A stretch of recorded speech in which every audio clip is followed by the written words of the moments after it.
Hello నమస్తే. నేను సందాని. ఎలా ఉన్నారు అందరూ? బాగున్నారా? నేను కూడా చాలా చాలా బాగున్నానండి. ఈరోజైతే నేను మీకు ఒక మంచి టిఫిన్లో కానీ వేడి వేడి అన్నంలో కానీ చాలా టేస్టీగా ఉంటుంది. మీకు నేను ఈ పౌడర్ చేసి చూపిస్తానండి. చూడండి, ఇప్పుడైతే నేను కడాయి పెట్టుకున్నాను పొయ్యి మీద. అది కొంచెం వేడెక్కాలి. తర్వాత ఇంగ్రీడియంట్స్ చెప్తాను చూడండి.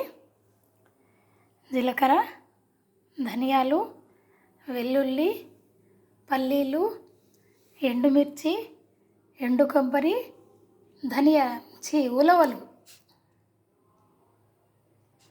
ఉలవలు ఇవన్నీ వేసి నేను ఇప్పుడు మీకు కారం చూపిస్తానండి. చాలా చాలా టేస్టీగా ఉంటుందండి ఈ కారం అయితేను.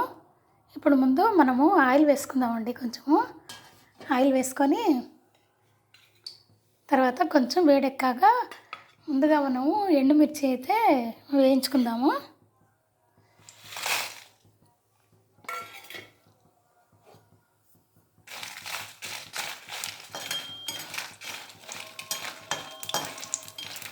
మరీ మాడనివ్వకూడదండి, కొంచెం సెగ తగిలితే సరిపోతుంది. కొంచెం బాగా మాడాయి అనుకోండి కారం నల్లగా అవుతుందండి. అందుకని చెప్పేసి కొంచెం సెగ తగిలితే సరిపోతుంది.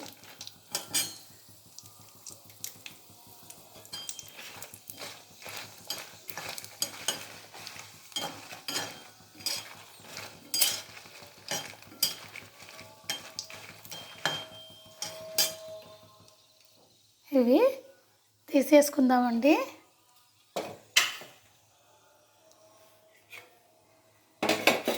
ఎండుమిర్చి తీసేసుకుందాము.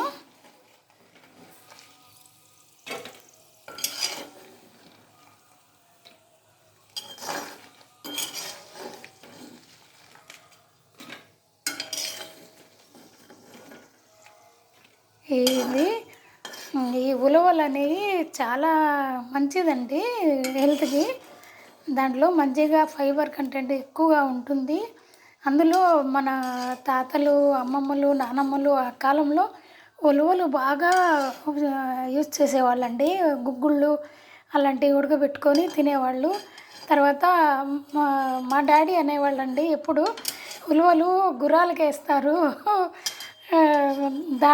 గుర్రాల దానా కదా ఉలవలు అనేసి ఎగతాళి చేస్తూ ఉండేవారండి మా డాడీ. అది ఉలవలు గుర్రాలకైనా ఎందుకు వేస్తారంటే అవి చాలా బలం కదండి. గుర్రాలు కూడా మంచిగా ఇది చేయాలి కదా, కష్టం చేయాలి కదా. అందుకని చెప్పేసి అవి గుర్రాలకు కూడా వేస్తారు. ఎందుకంటే బాగా మంచి బలం కాబట్టి వేస్తారు. అది మనకు కూడా హెల్త్కి చాలా మంచిది అంటండి ఇవి ఉలవలు అనేవి.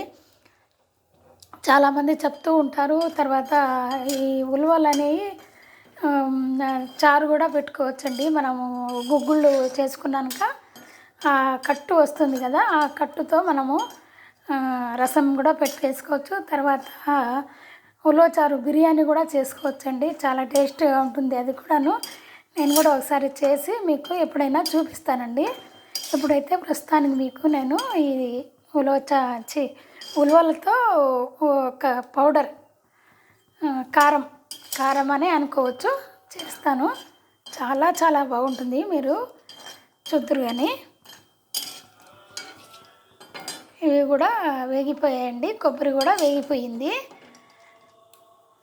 తర్వాత పల్లీలు అయితే నేను ఆల్రెడీ వేయించి పెట్టుకున్నాను. అయినా కొంచెం సెగ చూపిస్తానండి. ఎందుకంటే ఈ ప్రీవియస్ వీడియోలో నేను చెప్పాను కదా, పల్లీలు కానివ్వండి, ఇలా పెసరపప్పు కానివ్వండి, బాంబే రవ్వ కానివ్వండి, ఇలాంటివి నేను వేయించి పెట్టుకుంటానండి. ఎందుకంటే అవి పురుగు పట్టకుండా ఉంటాయి, తుట్టలు కట్టకుండా ఉంటాయి అనేసి నేను ఆ పని చేస్తూ ఉంటాను. అందుకని కొంచెం అయితే నేను సెగ చూపిస్తాను ఇప్పుడైతేను.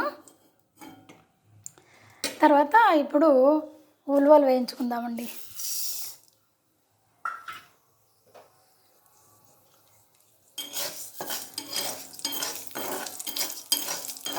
ఇది ఉలవలు ఇలా వేయించుకొని మనము పప్పు చేసుకున్నాం కానీ చాలా చాలా టేస్ట్గా ఉంటుందండి. ఉలవలు వేయించేసి మనము ఇప్పుడు తిరగళ్ళు అవి ఏం లేవు కదండి ఇప్పుడు ఈ కాలంలో. ఇంతకుముందు కాలం తిరగల్లో వేసి చేసేవారండి. అవి దబ్బలు దబ్బలుగా అయిపోతాయి. అవి పప్పు చేసుకొని తర్వాత ఇది సజ్జ రొట్టి, ఉలువ పప్పు చాలా టేస్ట్గా ఉంటుందండి. అది పెద్దలు మన తాతమ్మలు నానమ్మలు వాళ్ళందరూ అవే తిని కదండి మంచి బలంగా చాలా ఏళ్ళు వాళ్ళు హెల్తీగా ఉన్నారు. మనకే ఉందండి ఇప్పుడు తెల్లన్నము మనం తినేది ఏది కూడా మనం తినే వస్తువులన్నిట్లో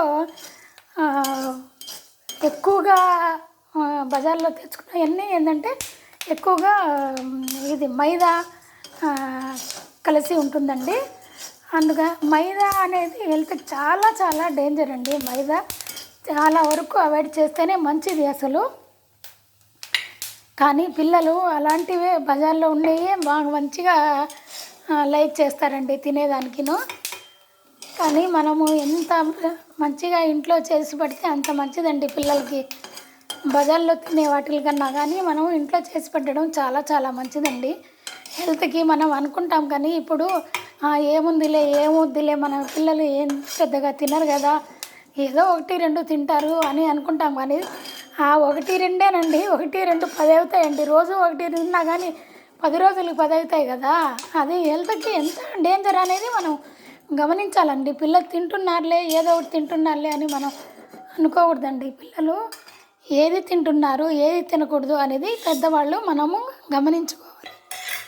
గమనించుకొని పెడుతూ ఉండాలండి. మనం చేసేదానికి మనకే బద్ధకం అయ్యి ఏదో ఒకటి తింటారులే పిల్లలు అనే టైప్లో ఉంటాం మనము. కానీ అలా ఉండకూడదండి. ఎప్పుడైనా కానీ పిల్లలు ఎదిగే పిల్లలండి, వాళ్ళకి మంచిగా హెల్తీగా చేసి పెట్టాలి మనము.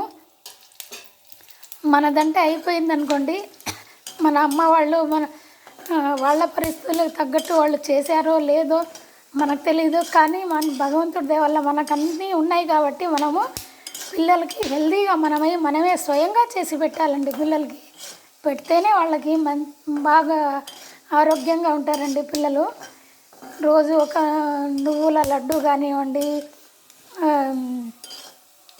మినుముల లడ్డూలు కానివ్వండి, పల్లి చిక్కీలు కానివ్వండి, ఇలాంటివన్నీ మనము ఇంట్లో చేసి పెట్టొచ్చండి పిల్లలకి. హెల్తీగా ఉంటారు పిల్లలు. అంటే మనం చేసేదానికి మనకు చాలా బద్ధకం అయ్యి బజార్లో పడి ఏదో ఒకటి తెచ్చి పిల్లలకి పడేస్తాము, వాళ్ళు తిని ఊరుకుంటారు. అవి తిన్నారు అనుకోండి ఇంకా ఆకలి కూడా కాదండి అసలు. పిల్లలు బజార్లో వస్తువులు తింటే అసలు వాళ్ళకి ఆకలి కూడా కాదండి. ఆకలి కూడా మందగిచ్చిపోతుంది అసలు పిల్లలకి. అలా తయారైపోయి ఉండారండి పిల్లలు అసలు ఇప్పుడు. అది ఏంటంటే మనమే చేస్తున్నాం ఆ తప్పు, పిల్లలది ఏం తప్పు లేదండి, మనమే చేస్తున్నాం ఆ తప్పు. పిల్లలు అదే కావాలి మాకు అని వాళ్ళు మారం పెడతారు. కానీ ఏదో ఒక మంచి మాటలు మనం చెప్పాలి. దానికన్నా హెల్తీగా మనం ఇంట్లో చేసి పెడితే పిల్లలు కూడా రెండోసారి అవి అడగరండి బజార్లో వస్తువులు. అది అలా అలవాటు చేసుకోవాలండి. బజార్లో వస్తువులు అన్నీ ఏం బాగుండవండి. తర్వాత ఇప్పుడు పల్లీలు కొంచెం సెగ చూపిస్తాను అన్నాను కదా, కొంచెం సెగ చూపించేస్తాను. తర్వాత నేను మిక్సీకి పట్టి మీకు చూపిస్తానండి. చూడండి కారం రెడీ అయిపోయింది. ఎంత బాగుందో చూడండి అసలు. కారం